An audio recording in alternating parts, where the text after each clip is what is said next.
Hey everybody, it's Neil, and here's another episode of I Don't Know What Was Ordered When I Wasn't Around, and this is by HuiHuang, and this is some sort of ribbon candle or something. Let's check it out and see what it is. So let's see if we open it up here.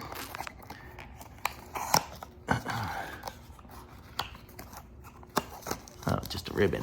So it is a ribbon. So that's kind of what the ribbon looks like.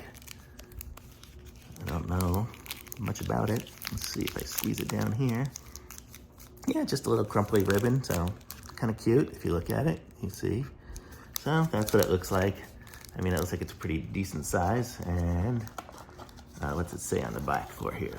It says, just ribbon, make fun, and fancy DIY projects. So just a ribbon, so kind of cool, I guess. So thumbs up.